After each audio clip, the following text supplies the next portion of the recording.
Hey guys, my name is Pankaj Pradwani and I welcome you all to this channel of Legal Edge. आज मैं आप लोगों के साथ एक बहुत ही इंटरेस्टिंग टॉपिक जो है वो डिस्कस करने के लिए यहाँ पे हूँ. The topic is how to handle critical reasoning on both CLAT and AILET exam. Now see, जब से कंसोर्शियम का जो कंसोर्शियम ने जो रिकमेंडेशंस एक्सपर्ट कमेटी ने दिए थे उसको रिलीज किया, तब से critical reasoning पे एक renewed focus आ गया है students का, because even they feel that this year the critical reasoning might make a comeback and it may be tested in the same way as it was tested in the years years prior to 2025. and हो सकता है, बिल्कुल ऐसा हो सकता है.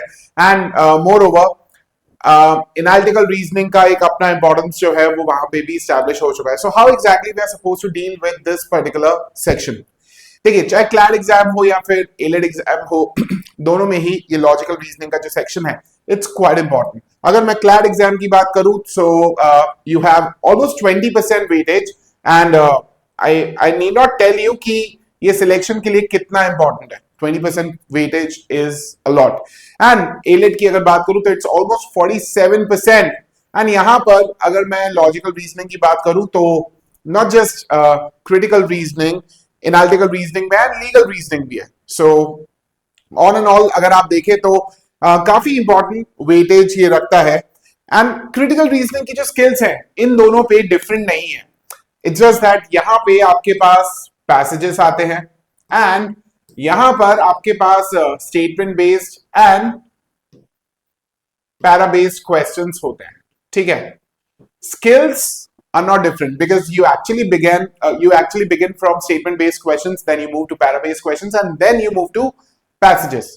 तो ये जो चीजें हैं वो आप ऑलरेडी कवर कर चुके होते हो. इट्स जस्ट दैट इन दोनों एग्जाम्स में आपका जो अप्रोच है those approaches are poles apart. वहां पे एक अलग अप्रोच चलती है, यहाँ पे एक अलग अप्रोच चलती है. तो स्किल्स आर नॉट डिफरेंट, बस अप्रोच डिफरेंट होती है. एक जगह पे यू नीड टू डिसाइड कि यार इसको अटेम्प्ट करना है या नहीं करना. On the other hand you don't have to decide, you don't even have time to decide. बस आपको आ रहा है तो ठीक है, नहीं आ रहा तो उसको छोड़ा है ना आगे बढ़ो. इस तरीके का अप्रोच रहता है. बट आगे हम लोग देखते हैं.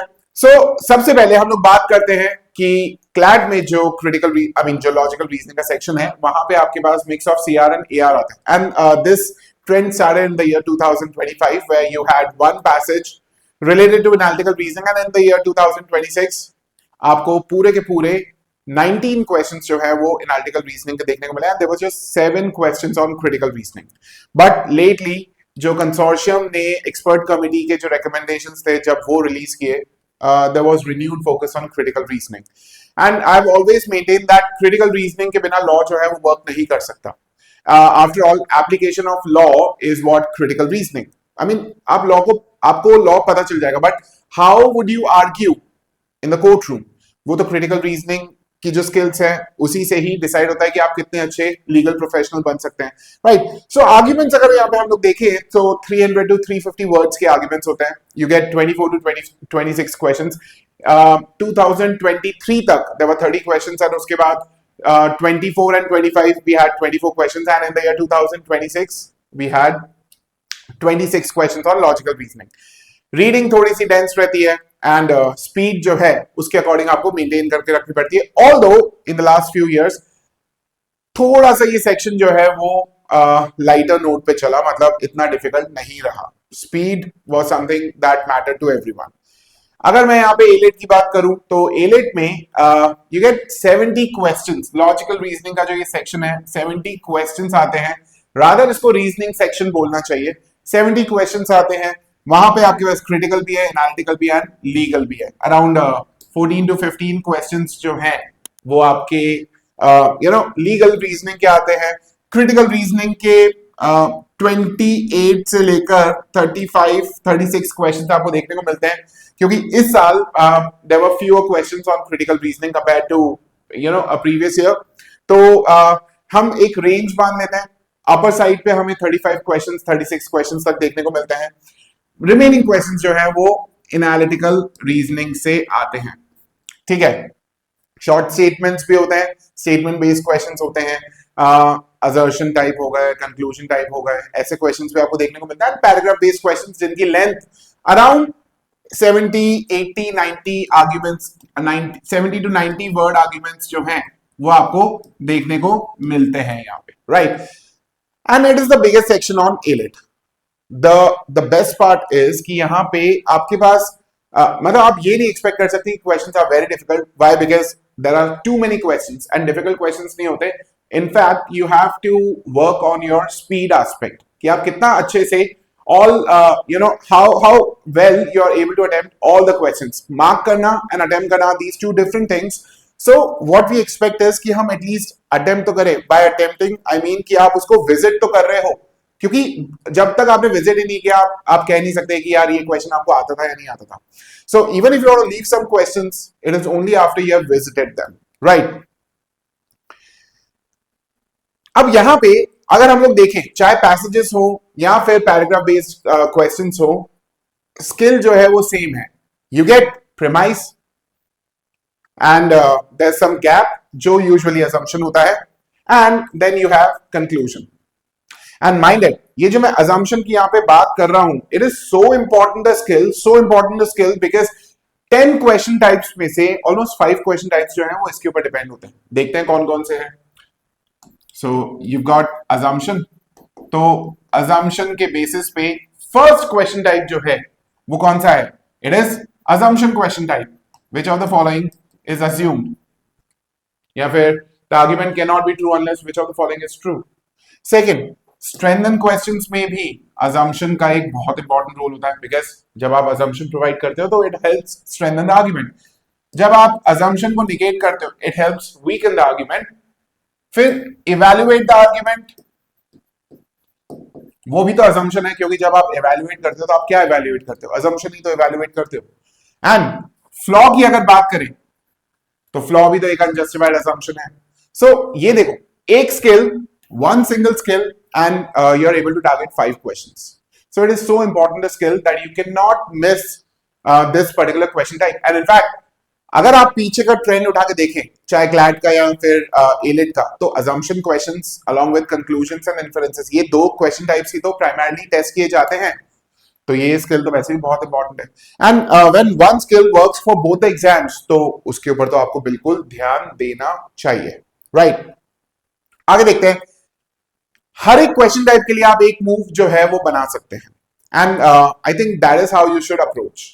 मैं आगे आपको 3 फेजेस के बारे में बात करूंगा। First phase is going to be without time, next is time bound, and then is score maximization phase. ठीक है, तो वो भी मैं डिस्कस करूंगा आपके साथ। लेकिन हर एक क्वेश्चन टाइप के लिए एक डोमिनेंट मूव तो आपको बनाना चाहिए ना, कि यार ये क्वेश्चन है तो how should I approach this question. क्या आपने इस तरीके से वर्क किया? अगर इस तरीके से वर्क करेंगे तो काफी हेल्पफुल रहेगा। So let's talk about strengthen question type. अगर मैं स्ट्रेंथन की बात करता हूं, so you have to bring in a fact that reinforces the author's opinion. ठीक है, now it can be in the form of assumption, it can be in the form of some additional fact that you bring in, और वो directly जो main point है या फिर जो authors opinion है उसको सपोर्ट कर रहा है। assumption की बात करें, premise एंड ओपिनियन के बीच में there is always a gap. So अगर मैं बात करूं आर्ग्यूमेंट क्या है, आर्ग्यूमेंट का जो एक बेसिक डेफिनेशन है वो क्या है? आर्ग्यूमेंट का बेसिक डेफिनेशन है basically premise and opinion. Now assumption is never explicit, assumption तो कभी explicit नहीं होता, assumption is always in the mind of author और स्पीकर। तो ये ओपिनियन जो है उस assumption के ऊपर बेस्ड होगा, ये ओपिनियन उस assumption के ऊपर बेस्ड होगा। एंड अगर आपने ये आइडेंटिफाई कर लिया, ये आपको कभी भी पैसेज में देखने को नहीं मिलेगा। एक रॉन्ग ऑप्शन ऐसा हो सकता है कि पैसेज में से एक प्रीमाइस उठा के और वहां पे आपके लिए रख ली, आपको लगेगा sir why can't this be the assumption। आप भूल जाते हो कि assumption can never be stated in the argument, right. So ऐसा आपको ध्यान रखना है। स्ट्रेंथन के लिए, assumption के लिए, पैरेलल रीजनिंग के लिए, you can break every structure in A's and B's कि यार break every structure A's and B's में break करो हर एक structure को, and A's and B's में जो logical relationship है आपको exactly वही वाली logical relationship जो है options में ढूंढनी है। That is how you match the structure given in the argument.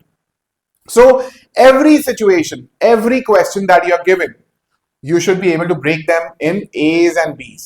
ठीक है, हो सकता है C भी हो. So the number of things discussed in the argument become A's, B's, C's and so on.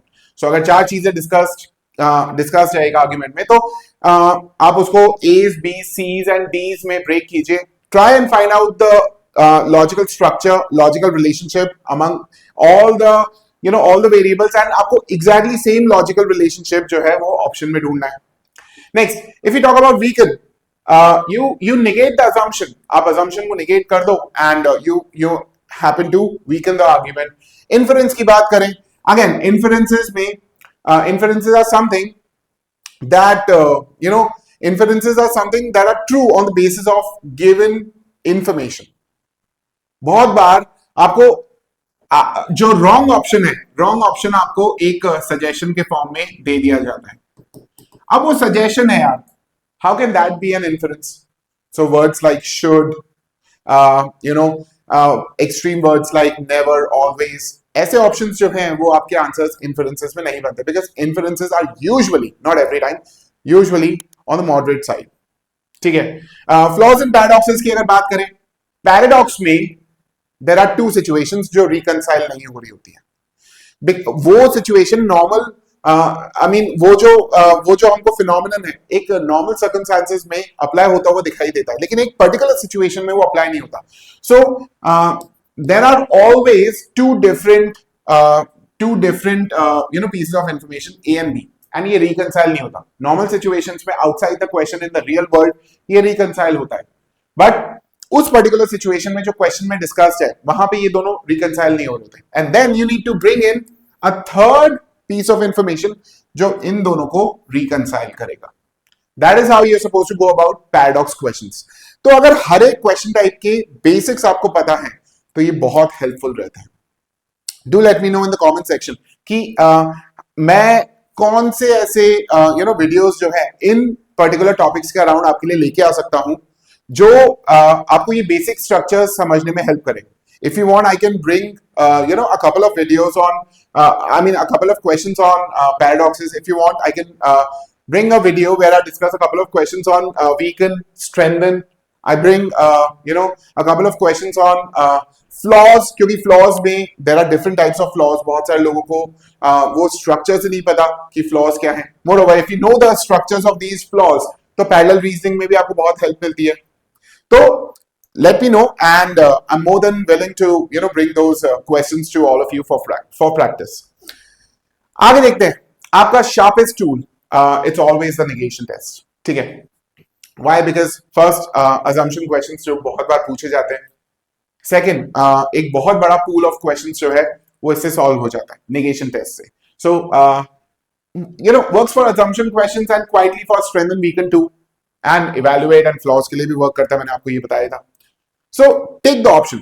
कुछ लोगों को यहाँ पे कंफ्यूजन होता है कि assumption का negation टेस्ट करने से premise ब्रेक होती है. जैसे आज ही मैं एक बहुत अच्छे स्टूडेंट से ये डिस्कस कर रहा था.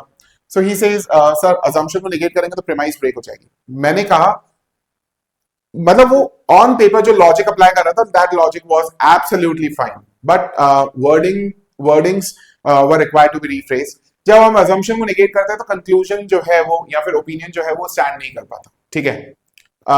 Why? Because कभी कभार जो assumption है वो दो premises के बीच का होता है. ठीक है. कभी कभार assumption जो है वो premise and conclusion के बीच का, लेकिन ये एक ऐसी missing information होती है that stitches everything together. अगर वो और and this missing information is always considered true by the author. वो कहता नहीं है, उसको लगता है अरे सामने वाले को तो ये पता ही होगा, उस पगले को क्या पता कि इन लोगों को ये भी नहीं पता. ठीक है. तो assumption is always the missing information, right? That stitches everything together. अगर वो चीज ही गलत हो गई, the argument falls apart. So इस तरीके से आपको सोचना. कभी कभार वो premises को stitch करता है जिसकी वजह से conclusion जो है सही बैठ जाता है. कभी कभार premise and conclusion के बीच का जो missing information है, that becomes the assumption. तो आपको बस वो देखना आना चाहिए यार. ठीक है. So यहां पे अगर निगेट करने से, assumption को निगेट करने से आर्ग्यूमेंट जो है वो स्टैंड नहीं कर पा रहा, तो आई थिंक वो ही आपका आंसर है, बिकॉज वो क्लियरली रिलेशनशिप जो है इंडिकेट कर रहा है, राइट। आगे देखते हैं, रॉन्ग ऑप्शंस को एलिमिनेट करना आना चाहिए। सो मैंने यहाँ पे यू रिमेंबर हमारा टॉपिक क्या है, हमारा टॉपिक है how to handle critical reasoning on both CLAT and AILET, right. तो मैंने आपको अलग अलग चीजें बताई, मैं अब आपको रॉन्ग ऑप्शंस भी बता रहा हूं, because handling wrong options is equally important. देखो बहुत बार अलग अलग रीजंस की वजह से आपके क्वेश्चंस जो हैं वो गलत हो जाते हैं। एक जो प्रोमिनेंट रीजन है वो ये है रॉन्ग इंटरप्रिटेशन।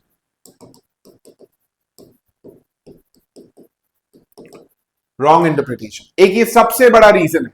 आप ऑप्शन को इंटरप्रेट ही नहीं कर पाए कि वो ऑप्शन क्या कहना चाहता है। Late me no in the comments box अगर आपके साथ भी ऐसा ही हो रहा है तो, बिकॉज मैं तो इन दिनों काफी सारे स्टूडेंट्स के साथ रेगुलरली ये डिस्कस कर रहा हूं, and because I I have reasons already on my mind. तो जब मैं स्टूडेंट्स के साथ डिस्कस करता हूं, मैंने काफी सारे स्टूडेंट्स के साथ जो है वो चीजें, मतलब बहुत सारे सालों से स्टूडेंट्स के साथ वर्क कर रहा हूं, तो मुझे पता है कि कहाँ कहाँ पे प्रॉब्लम आ सकती है। तो मैं स्टूडेंट्स को बताता हूँ क्या ऐसा कुछ हुआ, देन स्टूडेंट रियलाइजेस कि हाँ सर यहाँ पे आके मैं ऐसे अटक गया था। तो दैट मीन्स, एंड उसके बाद फिर स्टूडेंट जो है उसके ऊपर वर्क करना स्टार्ट कर देता है। कभी कभार the problem is pertaining to interpretation, कभी the problem can be about wrong application. और आप आर्ग्यूमेंट आपसे एक सवाल पूछ रहा है, या फिर so second reason is wrong application, ठीक है। आर्ग्यूमेंट आपसे एक सवाल पूछ रहा है, मतलब एक चीज के बारे में सवाल पूछ रहा है, लेकिन जो ऑप्शन है वो किसी दूसरी चीज के बारे में बात कर रहा है, आपने उसी को ही सिलेक्ट कर दिया, so it is wrong application, ठीक है। Third I mean wrong option choice was very tempting, obviously वो बहुत ज्यादा टेम्पटिंग थी, ठीक है। तो आपने उसको सिलेक्ट कर लिया। तो आप पहले तो ये आइडेंटिफाई कीजिए कि आपसे गलती क्या हो रही है। Is it the mistake of interpretation, is it the mistake of application, और it's the mistake of wrong option because it was very tempting, ठीक है। सो अगर इट इज वेरी टेम्पटिंग तो इसमें से कुछ हो सकता है आउट ऑफ स्कोप हो सकता है, टू एक्सट्रीम हो सकता है, although you guys know these meanings, लेकिन आपको इनका मतलब पता है, लेकिन क्या एग्जाम में बैठते ही, आई मीन मॉक्स में बैठते ही आप भूल जाते हो एंड वापस वही गलती कर बैठते हो। Late me know about your problems. तो उसके लिए मैं कुछ सोल्यूशन लेके आ सकता हूं, but only if you let me know about it, right. Don't forget AILET's analytical add on, और यही वाले टॉपिक्स जो हैं वो आपको क्रिटिकल रीजनिंग में भी देखने को मिलता है। पहले ऐसा हुआ करता था कि हम स्टूडेंट्स को बोलते थे कि weekly if you practice logical reasoning for 5 days, it should be 1 or 2 days for analytical reasoning and 3 days for critical reasoning, or 4 days for critical reasoning. But now as analytical reasoning is as important as critical reasoning, we say कि आपको अपना practice का time जो है वो बढ़ाना पड़ेगा। So if you give 3 to 4 days on critical reasoning, or 3 to 4 days for critical reasoning, it should be 3 to 4 days for analytical reasoning as well, ठीक है। Because we don't know कि इस साल हमारे लिए क्या सरप्राइज है। एंड आप सब लोगों ने जो लेजेंड्स हैं आउटगोइंग स्टूडेंट्स के सुने ही होंगे कि कैसे मैं अटक गया था, मैं तो यही सोच के जा रहा था। तो अगर आपने सुना तो उनके एक्सपीरियंसेस को यूज करो and do not try to predict, practice करते जाओ, because that's what the mantra is for this year. कोई प्रिडिक्शन नहीं, प्रैक्टिस करो डेली बेसिस पे। You can sit with your mentor, ask the mentor कि हमारा प्रैक्टिस का शेड्यूल जो है वो कैसा होना चाहिए। So if it's 4 days for 4 days for logical reasoning that you have decided for yourself, तो 4 के 4 days analytical reasoning भी होगा and critical reasoning भी होगा, ठीक है। Note down these topics because इन्हीं topics पे आपको work भी करना है, right? Seating arrangement, syllogism, series, ये कुछ legal principle के जो आपको CLAT में नहीं दिखाई देते, but coding, decoding, ranking, order, direction test, सो ये सारे चीजें आपको जरूर दिखाई देती है। मेथड कैसा रहता है यार? सिंपल सा मेथड, मतलब कोई भी आर्ग्यूमेंट आपके सामने आए, पहले तो आपका दिमाग विदाउट ऑप्शंस जो है वर्क कर जाना चाहिए। फॉर एग्जांपल ये आर्ग्यूमेंट देखो, जैसे यहाँ पे बोल रहा है city X ban diesel autos and its air quality improve with an year. Diesel autos जो है किसने बैन किया? सिटी एक्स ने बैन किया, एंड डीजल ऑटोज को उसने बैन किया and air quality improved with an year. Therefore city Y, तो जो सिटी एक्स में किया गया उसको अप्लाई करने को बोल रहा है ऑन सिटी वाई, ठीक है। Should ban diesel autos to clean its air, तो क्लीन इट्स एयर, तो प्रेमाइस क्या है, ban worked in city X, conclusion it will work in city Y. अब बीच की मिसिंग इंफॉर्मेशन क्या है, ये रही बीच की मिसिंग इंफॉर्मेशन है, X and Y are treated as same pollutant source, ठीक है, या फिर कंडीशंस एक्स एंड वाई की दोनों की सेम है, क्योंकि कंडीशंस अगर डिफरेंट हुई तो ये कंक्लूजन वर्क नहीं करेगा ना। दिस वे आपको सारे ही आर्ग्यूमेंट्स के ऊपर अपना दिमाग चलाना है, ठीक है, पढ़ते ही समझ में आना चाहिए कि अच्छा ठीक है यहाँ पे होना चाहिए। एंड यू वोंट बिलीव, अच्छा आप में से काफी सारे लोग जो ये वीडियो देख रहे हैं, आप अच्छा खासा स्कोर कर रहे होंगे, you may be in you know at your institute you may be in top 300 400 ranks, ठीक है, जो लीगल एज के स्टूडेंट्स हैं वो भी ये देख रहे होंगे, and some of them may be in top 300 400 ranks, कुछ लोग यू नो जो 300 रैंक्स के बियॉन्ड भी कुछ लोग होंगे, राइट। अब क्या तुम लोगों को पता है कि ये लोग जो कंसिस्टेंटली टॉप 200 300 रैंक्स में अपीयर कर रहे हैं, वो ऐसा क्यों अपीयर कर रहे हैं? तुम लोगों ने इनसे बात नहीं की, लेकिन मैंने इन लोगों से भी बात की, and those who are beyond 300 ranks, उन लोगों से भी बात की। A lot of times, I found out a lot of times that those who are beyond 300 ranks, उनको पता ही नहीं है कि यार जो 300 ranks में consistently appear कर रहे हैं, how agile they are at finding the gap, at finding the weakness in the argument, at spotting any flaw in the argument. So वो argument पढ़ते हैं, उनका दिमाग जो है वो वर्क करना स्टार्ट कर देता है। मतलब इस तरीके की ट्रेनिंग रिक्वायर्ड है, and everyone who's beyond 300 they need to understand कि भाई जो consistently 300 में अपीयर कर रहे हैं उनका दिमाग इस तरीके से चल रहा है, and not because they are gifted, because they have worked really hard. I really appreciate कोई अगर consistently top 300 में top 250 में अपीयर कर रहा है, तो भाई हर एक बंदा तो लकी नहीं होगा ना यार, मेहनत तो की होगी ना। It's just that वो मेहनत किसी को दिखती नहीं है। So what I suggest is you sit with your mentor and come up with some framework जिसको आप रिपीट कर सको, एंड आपको इंप्रूवमेंट जो है वो दिखाई दे, ठीक है। आगे देखते हैं। देखिए, CLAT is more about strategy and time, but AILET is completely about time.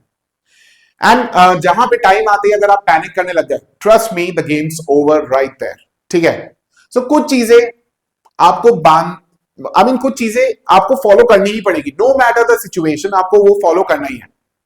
आपको वहां पे बेसिकली क्वेश्चंस पढ़ के एंड डिसाइड करना है कि भाई इसको करना है या नहीं करना, ठीक है।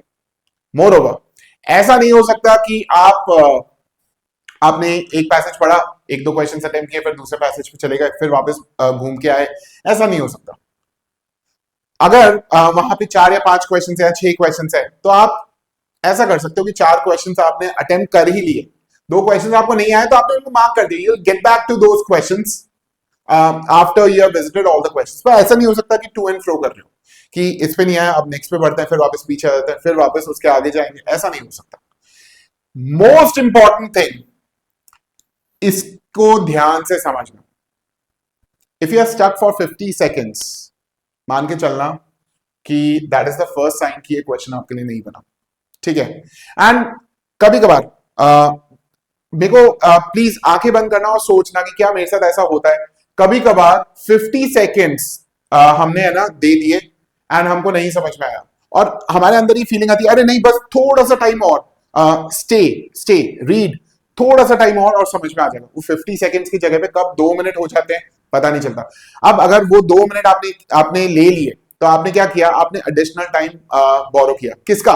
टाइम इज नॉट अनलिमिटेड, आपने आगे वाले क्वेश्चन का टाइम बोरो कर दिया, और जब आप वहां पे पहुंचोगे तो पैनिक स्टार्ट्स टू फॉर्म, वहां से पैनिक सिचुएशन जो है वो फॉर्म होना स्टार्ट हो जाती है। So if you are not able to solve the questions in first 50 seconds, that is the first indication कि भाई ये क्वेश्चन आपके लिए नहीं बना, इसको छोड़ो एंड आगे बढ़ो। तो ये चीज अगर करोगे तो आपका स्कोर मैक्सिमाइज आप कर पाओगे। एंड ये जो 4 बीट्स हैं, मैं बीट्स क्या टास्क ही बोल सकता हूं, हर एक क्वेश्चन के लिए वर्क करती है। Read the task, find the gap, predict and eliminate, ठीक है। ये फेजेस की मैं बात करता हूं। तो अगले 2 या 3 हफ्ते आप फेज 1 पे रहिए, ठीक है। आप ये क्वेश्चंस, मतलब हर एक क्वेश्चन टाइप को आप कवर कीजिए, 2 हफ्ते 3 हफ्ते का टाइम ले लीजिए। अभी भी बहुत सारे स्टूडेंट्स में से पूछते हैं, सर क्या हम लोग क्रिटिकल रीजनिंग को कवर कर पाएंगे, बिकॉज अब तो बहुत कम टाइम बचा है। काहे का कम टाइम बचा है यार, सितंबर अक्टूबर नवंबर 3 महीने हैं पूरे। अगस्त को मैं मान रहा हूं कि अगस्त इज ऑलमोस्ट ओवर, एक हफ्ता जो है इसका भी बाकी है, ठीक है, देयर आर 10 days लेफ्ट, ठीक है। सो 3 महीने 10 दिन मान के चलते हैं, ठीक है। दैट मीन्स ओवरऑल 100 days है आपके पास, एंड 100 days में से अगले 15 दिन से 18 दिन केवल आपको हर एक टॉपिक को, अगर आपको नहीं आता तो, because a lot of people already know the topic, उनके लिए 18 दिन भी नहीं, उनके लिए तो हफ्ते के 7 या 8 दिन, and they will be able to build that base, ठीक है। तो आपको अपना बेस बिल्डिंग करना है, एंड उस बेस बिल्डिंग में टाइम बाउंड प्रैक्टिस नहीं होगी, विदाउट टाइम। एंड आपको कोशिश ये करनी है कि आप एरर लॉगिंग जो है वो करते जाए, एंड आपका टारगेट ये होना चाहिए कि आप 70% स्कोर लेके आए। क्यों? क्योंकि अभी आपको टाइम बाउंड प्रैक्टिस के बारे में नहीं सोचना, आपको स्कोर के बारे में सोचना है, ठीक है। इसके बाद जो सेकंड फेज है, यहां पे यू शार्पन योर स्किल्स, यहां पे time bound mixed question types आप प्रैक्टिस करेंगे, ठीक है। ये टाइम सेट्स होंगे, एंड आपका टारगेट चाहे तो 70 से 80% आप रख सकते हैं, ठीक है। 70 से 80% आपका स्कोर आना चाहिए, एंड वो टाइम बाउंड होना चाहिए। Slowly and gradually, for example अभी आप मे बी अपने आप को 20 मिनट्स दे रहे हैं, एंड यूर सॉल्विंग 15 क्वेश्चंस, ठीक है। फिर 20 मिनट्स में आप 16-17 क्वेश्चन सॉल्व करेंगे, फिर 20 मिनट्स में आप 18 क्वेश्चन सॉल्व करेंगे, 20 मिनट्स में 20 मिनट्स में 24। स्लोली एंड ग्रेजुअली आप आगे बढ़ते जाइए, but what ever time bound practice you do, आपको 70 to 80% अपना टारगेट रखना है, ठीक है। फुल पैसेजेस लीजिए, एलेट के क्वेश्चंस लीजिए, एनालिटिकल रीजनिंग की पजल्स लीजिए। सो आपको ये करना है, एंड नेक्स्ट इज अब फुल लेंथ मॉक में आपका जो देखिए, मॉक्स तो आप लिखते ही चलेंगे, बट अब it is all about mocks, because base building हो गई, you have sharpen your skills, now it is about simulating and maximising your score. So यहां पे आपका जो टारगेट है वो 85% तक होना चाहिए। Now 85% is close to 103 if I'm not mistaken, 102 103, because यहीं पे ही NLSIU का जो 5th प्रोविजनल लिस्ट थी वो बंद हुई थी, ठीक है। 5th provisional list I think 120 rank पे हुई थी। देखो ऑब्वियसली इससे ऊपर तो आप जाओगे ही जाओगे, क्योंकि there is no one out there जो बोलेगा कि sir Bangalore is not my target, ठीक है। तो 5th प्रोविजनल लिस्ट जो थी वो 120 रैंक पे बंद हुई थी, 120 रैंक पे if I am not mistaken 102 marks थे, जितना मुझे पता है। मैं अभी आपको बाकी एनएलयू उसके भी ये बता दूंगा स्कोर्स, तो आपको पता चलेगा कि यार आपको कितना टारगेट करना है। तो यहां पे आपका टारगेट जो है वो 85% का होना चाहिए, लगभग कुछ ऐसा, ठीक है। सो phase 1 should be 70%, phase 2 should be 80%, and phase 3 should be 85%. And just to let you know, Bangalore मैंने सही बोला था, 120 रैंक थी एंड 102 मार्क्स थे, ठीक है। फिर if I talk about NALSAR, so NALSAR का जो प्रोविजनल लिस्ट, जो लास्ट प्रोविजनल लिस्ट क्लोज हुआ था 168 रैंक पे, and score was close to 100.5 marks. And उसके बाद भोपाल, जोधपुर, मैं टॉप 5 के, ऑल्दो मेरे पास सारा डेटा है बट मैं टॉप 5 के आपको बता रहा हूँ, Bhopal, Jodhpur and Kolkata. Please order mind मत कीजिएगा, क्योंकि मेरे पास जो डेटा है उस ऑर्डर में मैंने यहाँ पे लिख दिया। सो भोपाल की अगर बात करें तो भोपाल में जो रैंक क्लोज हुई थी, सो बीएससी एलएलबी दूर तक गया था, बट बीएलबी का जो रैंक था इट वाज क्लोज टू, मैं बीएलबी का ही बता रहा हूँ, 459, एंड जो मार्क्स चाहिए थे 96.25। यहां पे लास्ट प्रोविजनल लिस्ट जो थी वो बंद हुई थी। फिर WBNUJS का it was rank 343, and 343 rank में 97.5। एंड हम लोग जोधपुर की बात करें तो जोधपुर भी लगभग इसी के आसपास ही था, 97.25। देख लो।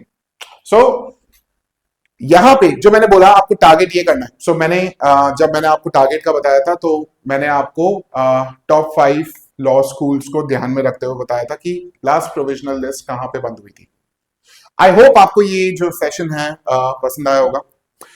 नेक्स्ट टाइम मैं एक और इंटरेस्टिंग सेशन के लिए आपके सामने आने वाला हूँ, but I I welcome all the suggestions जो आप चैट बॉक्स में मुझे दे सकते हैं कि सर इस चीज के ऊपर भी आप बात कीजिए, and I definitely bring a video on दो suggestions as well, what suggestions you give me. मेरी तरफ से आज इतना ही। I see you next time around. Till then take care and work hard. Thank you so much.